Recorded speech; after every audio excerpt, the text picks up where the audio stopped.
There's this constant misconception that Berlin is so affordable to live in. Don't expect to pay anything below 900 euros because one, some apartments do not have kitchens. Make sure that the place is legit. Have a look at it. Sometimes the pictures are deceiving. Hi everybody, welcome back. Happy Friday. Welcome back to my subscribers and welcome. If you're new here, I hope you stick around, and most importantly, I hope you click that subscribe button and help a girl get to 1,000 subscribers. We're almost there. If anything, I hope this content is valuable. I've really been loving the engagement and it's really been so affirming. So, as you can see from today's video of discussing all things Berlin, apartment tips and tricks, my first-hand experience, that's the disclaimer. I'm sure there are many other videos that detail it perhaps differently, more positively, more negatively, but I thought it would be valuable to share some of the things that I wish I knew before or things I may have done better in my apartment search in Berlin. For context, if you don't know who I am, why I'm talking about Berlin in the first place, please go check out my other videos on my channel. I did spend a bit of time abroad. However, the content here is not limited to just being in Germany specifically. I also talk about career, motherhood, balance, and all the things in between. And for now, the focus has very much been my reintegration process, my time abroad, and it's been actually very therapeutic to sit here and reflect on it. And most importantly, I hope this helps someone, and that we get to a place where we start to talk more holistically about relocation, all the things that we need to factor in. It goes a long way. I think we have the tendency to glorify this experience or glamorize this experience, and it can be quite strenuous and filled with a lot of hurdles. So I hope this video helps someone out there, and let's get straight into it. So the first tip that I would give anybody who is considering to move to Berlin specifically, so if you want to move to Germany but you're already set on Berlin, the capital city of Germany, I would really advise that you first find a short-term accommodation. There are many sites. The ones that I would recommend you can use are Airbnb, Housing Anywhere, Spotter Home, Wunderflats, and Facebook. I know a lot of people don't have Facebook accounts. However, if you are considering to move to Germany and maybe you deactivated your Facebook account, I'd actually recommend you activate it again. There's so many useful platforms there that help you with your apartment search, that help you with your school search if you have kids, that help you with reintegration, finding a community, if you're trying to move back, or doing the reverse, trying to integrate into the country. So that's a very useful tip, and one that was actually quite unexpected. The ones that I've listed are all platforms that I use myself. They do tend to be a little bit pricier. However, if you spend a significant amount of time searching, you may be lucky and find something really great. We eventually found a nice apartment in Schöneberg that we stayed at for the bulk of our time through Wunderflats. It was a very short and sweet, straight to the point process. I was not scammed. It was very, very easy and trustworthy. And yes, we paid a little bit more, but considering how difficult it was to find an apartment specifically for our situation, it made sense for us to go that route, and I can highly recommend it. In comparison to Spotter Home, Housing Anywhere, Wunderflats tends to be a little bit more reasonable, and for whatever reason there's a better range I found of apartments, whereas the other two platforms that I've just mentioned now tend to have sort of very, very expensive apartments. You can clearly see refurbished ones, and a lot of people tend to use those platforms as an absolute last resort when they have looked everywhere else in groups, use their Facebook network and perhaps are not finding anything. So I can really, really, really vouch for Wunderflats. So that's the first tip. Find an accommodation for the short term so that you arrive in the country and you have a place to settle into, and then you can actually really search for an apartment while you're there. I think ideally everybody would want to arrive in a country and they already have an apartment and they're set, but realistically it's just such a difficult process. One, because the apartment search is difficult in Berlin to begin with. But I think the most important thing to factor in is it's just far more practical. When you're on the ground, you have a better sense of where you work maybe, where your community is if you have one. Then you also have a better sense of distances because Berlin is really, really big. So if you give yourself the time to first settle in without having to be rushed to find a place, and really then can go to viewings and spend the time to understand, the area that you want to live in, and you can sort of narrow down where you then want to search for an apartment, I think it makes all the more sense to then come to Germany and already have a short-term apartment. And by short-term, I mean anything between 3 to 6 months.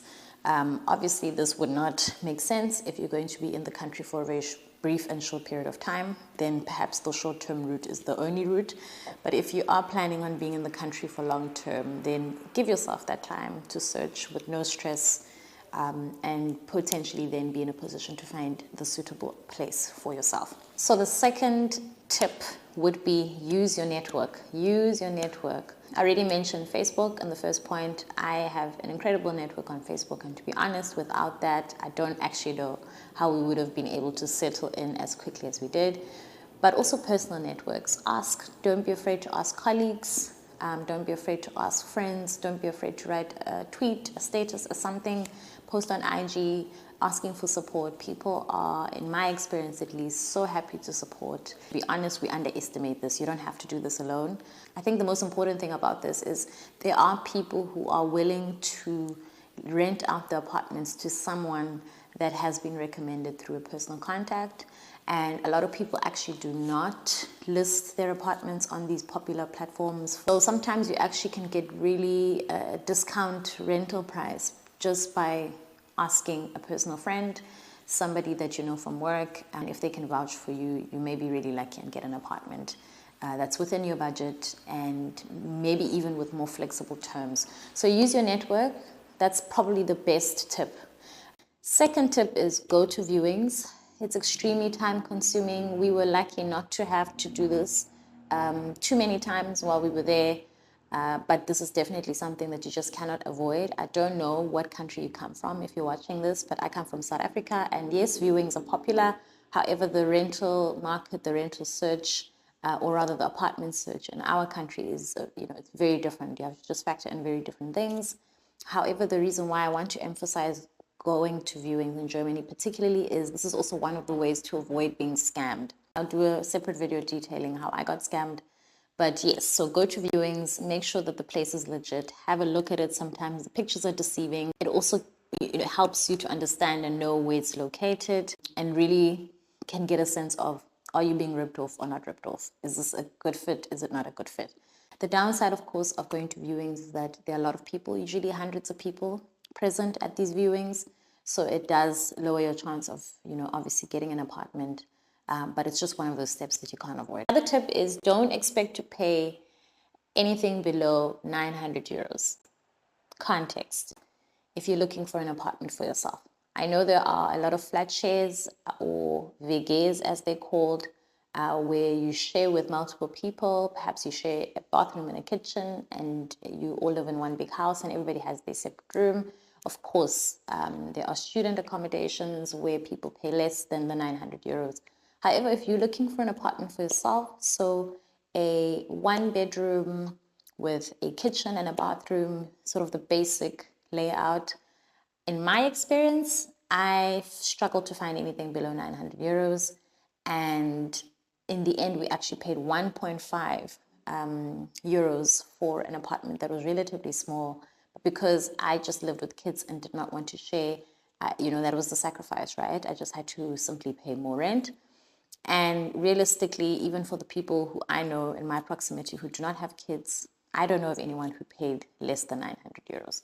So keep this in mind. Obviously, if you're watching this a few years later, or well ahead of time after I've recorded this, then, please write in the comments what would be useful for people at the time. This constantly changes. But there's this constant misconception that Berlin is so affordable to live in comparison to other cities in Germany. Yes, I've only lived in Stuttgart, or in the south rather of Germany, in Baden-Württemberg and Berlin. So I really am not the best person to give a full picture, at least from a first-hand experience of whether this is true or not. However, yes, it may be cheaper statistically to live in Berlin. However, it's definitely not cheap. And so from an apartment perspective, please bear in mind that this should be somewhere in your budget. And obviously, depending on what job you have, that is a significant amount of money that is then going to your rent. So that was a huge reality check for me. And it dented my budget significantly. The tip is that in Germany, finding apartments is a trippy process because one, some apartments do not have kitchens, some apartments do not have wardrobes in the bedrooms, and in most cases when they are listing the apartments, they will refer to the number of rooms, physical rooms in the apartment, and not necessarily the number of bedrooms. So in South Africa, when you search for a property, they will always specifically detail how many bedrooms there are in an apartment. This is not the case in Germany. They detail the rooms. So you can get the shock of your life thinking that you are getting a discount price for a 2-room apartment. In your mind, you're thinking it's a bedroom, 2-bedroom apartment. Get there and literally the apartment has 2 rooms. So your bedroom and maybe a living space. So this is something that's really important to factor in and obviously ties into then the importance of having to go to viewings so you can get a sense of the apartments. However, I did also see that on some platforms they do detail how many rooms it has or have adapted to specifically state the number of bedrooms. However, this is not always the case.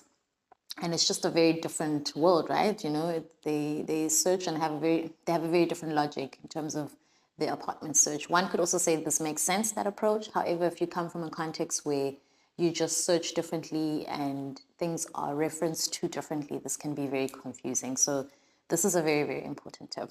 So last tip from me is avoid rental scams. I was scammed twice.